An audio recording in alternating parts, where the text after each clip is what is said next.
Hello and welcome to the cello tutorials. My name is Sofia Kotwari. I'm a deputy of the Royal College of Music in London and a private tutor. I decided to do a set of videos dedicated to the scales. We're going to start with the grade 1, moving up to the grade 4 or 5. Let's see.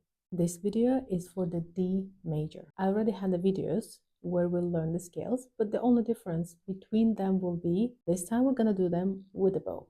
We will divide our practice into the 3 parts. The first will be dedicated to the theory, the second to the intonation, and the third to the tone quality.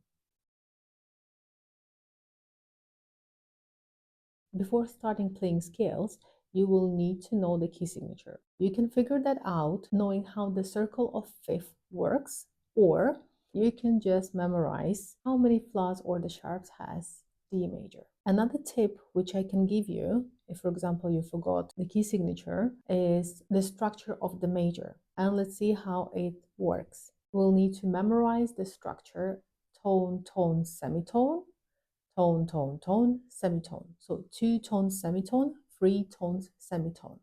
The semitone is the shortest distance between the notes you can get, and the tone contains 2 semitones. So starting from the D, building up a tone, we will get up to E, because between D and E we have an E flat. So D, E. Another tone from E. E, F makes a semitone, but we need another tone. So E, F, F sharp will make a tone. E, F sharp.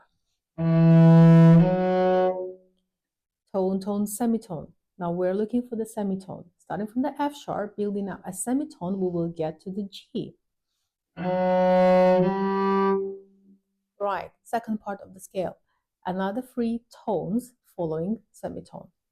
G, A is a tone because between G and A we have A flat or G sharp. So let's do G, A.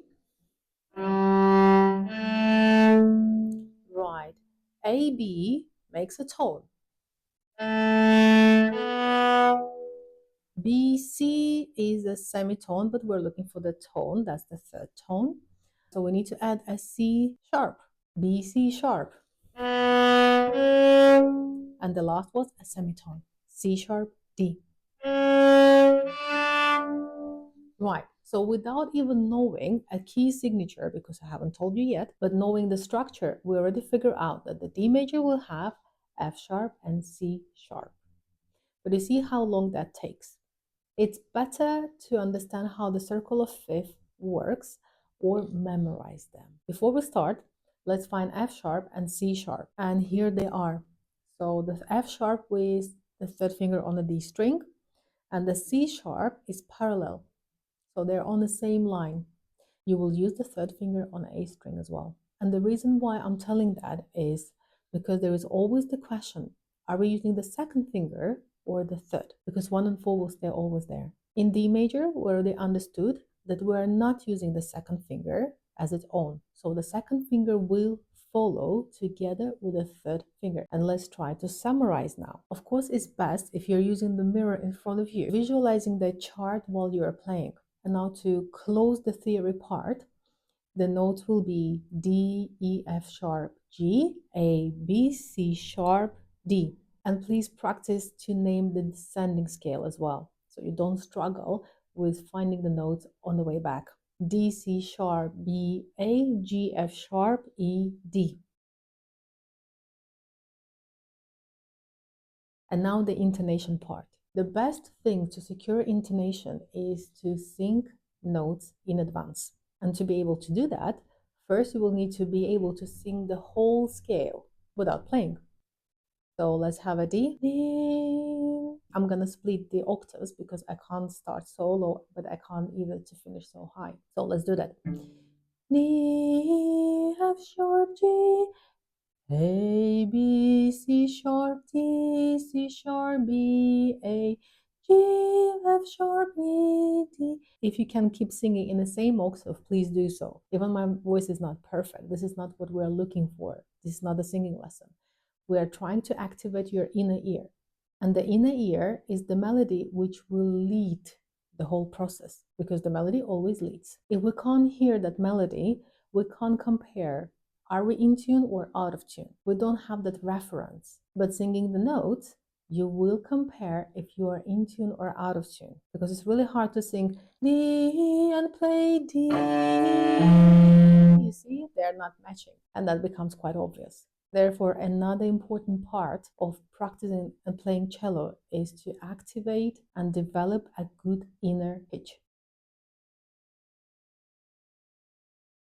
So let's try to play it now. Stop the bow and sing the next note. Ding, ding, F sharp, G, A, B, C sharp, D, C sharp, B, A, G, F sharp, E, D.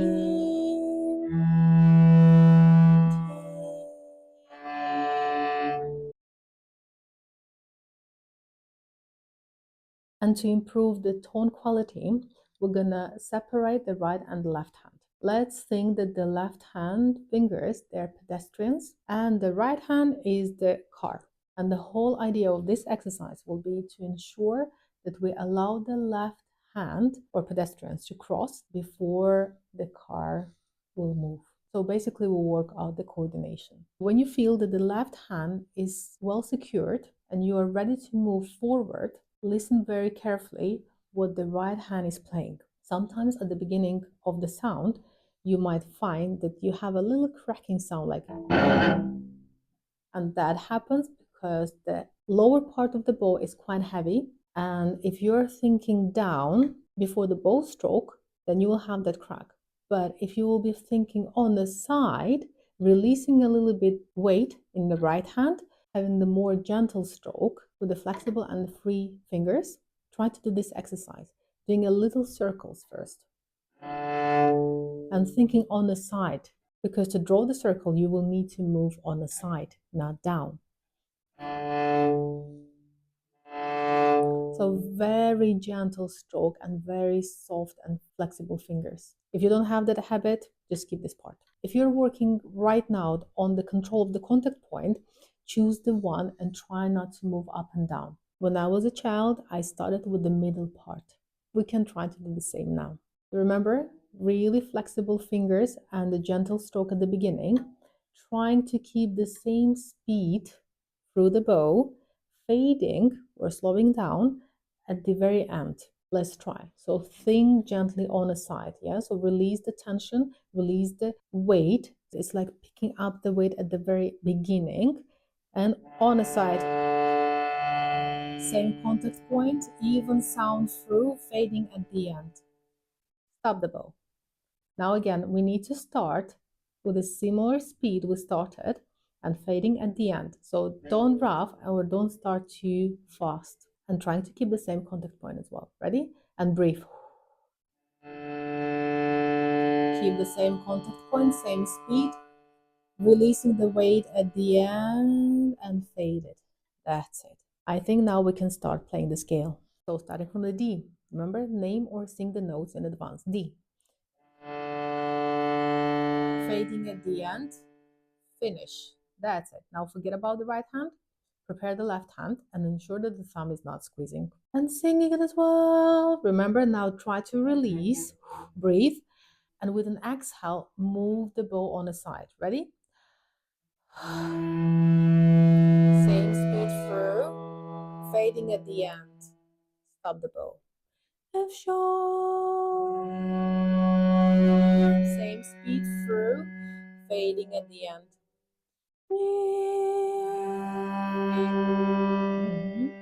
Fading at the end. Stop the bow, cross. Can you see I left my fingers on the fingerboard? So they will be waiting while I'll be playing note A.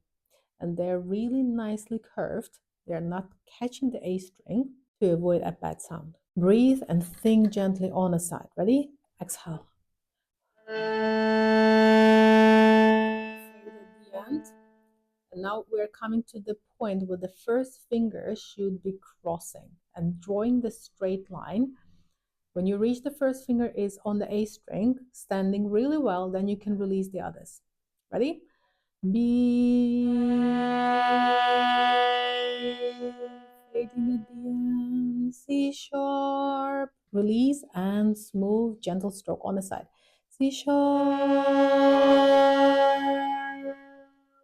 fading, ding,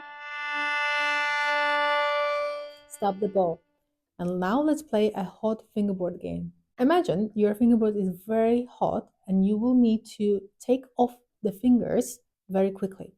But the trick here is to ensure that the right hand is not following and not reacting to that quick motion. Quick off of the fourth finger, hop, that's it, and still a gentle, nice stroke with the right hand. C sharp,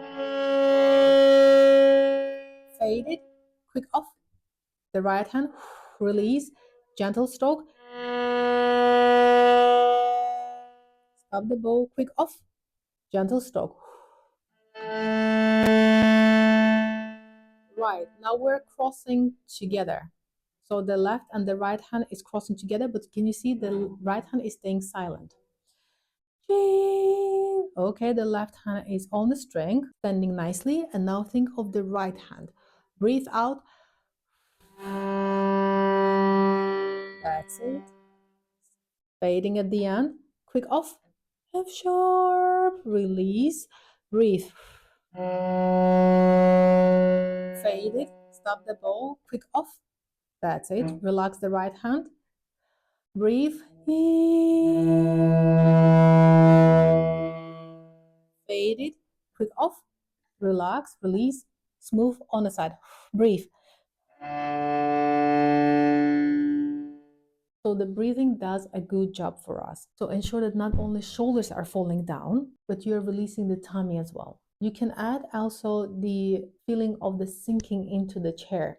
So you're generally like sinking in before the bow stroke. Because before we start, the muscles are getting tensed. We're ready for the attack. This is the reaction of the body.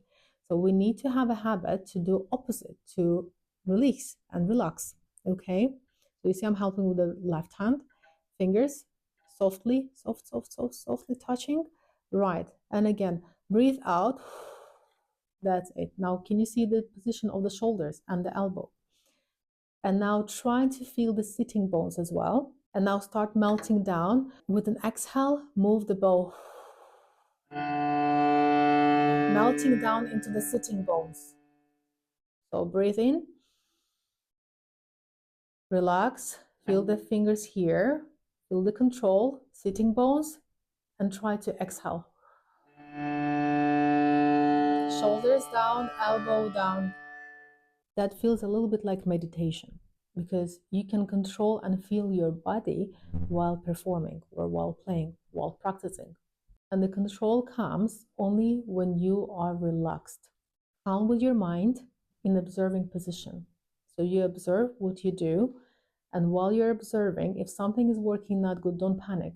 So just try to control with your mind what you need to do. For example, you have a really bad sound at the beginning. Relax, shoulder down, breathe out. That's it. And while you're playing, you're kind of correcting that issue.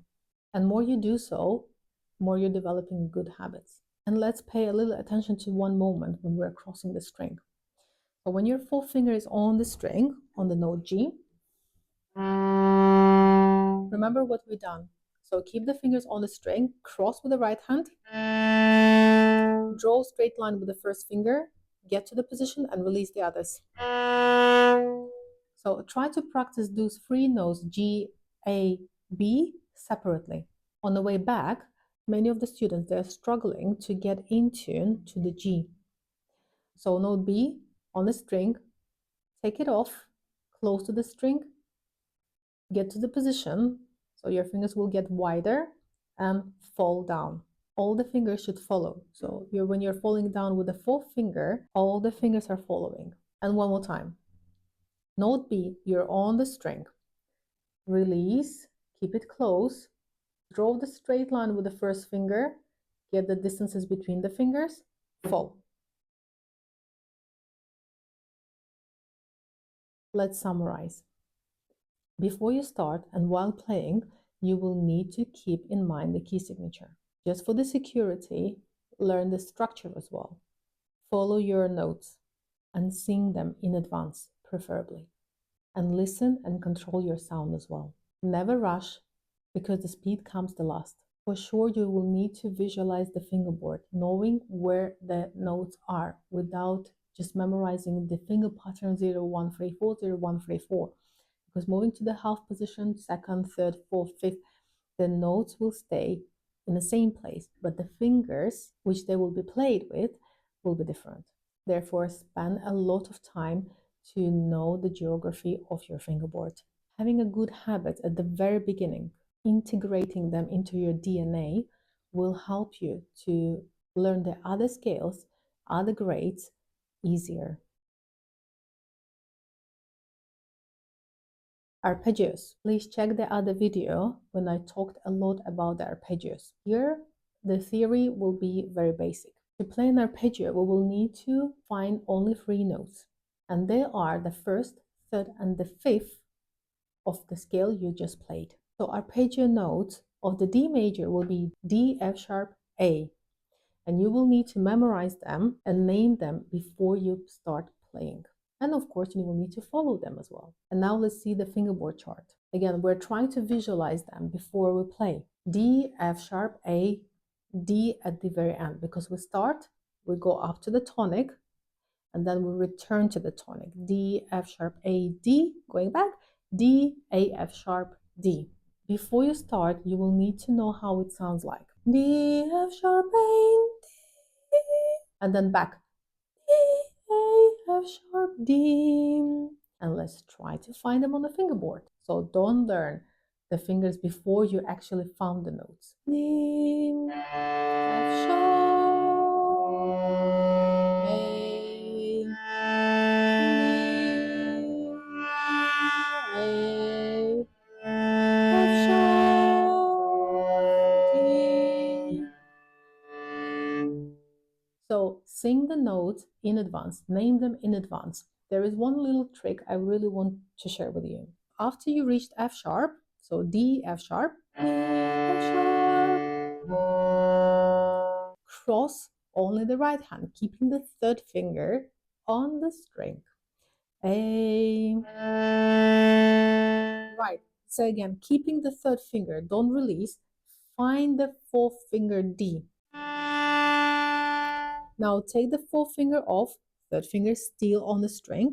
F sharp. That helps to return safely back, because the F sharp is already waiting for you on the string. And let's try to do it without any comments.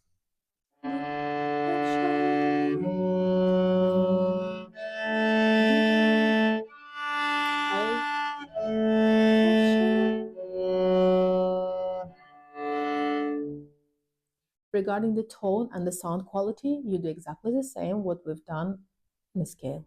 You coordinate, allowing the left hand to prepare the note before you stroke. And when it comes to the stroke, you relax, you breathe, you move on the side, gently stroking the string. You can use half of the bow, you can use full bow, that depends on you. But try to control the speed and the contact point. That's it for now. Please put the thumb up if you like this video. Don't forget to comment if you have any questions. Subscribe if you haven't done that before, and we'll see you next time.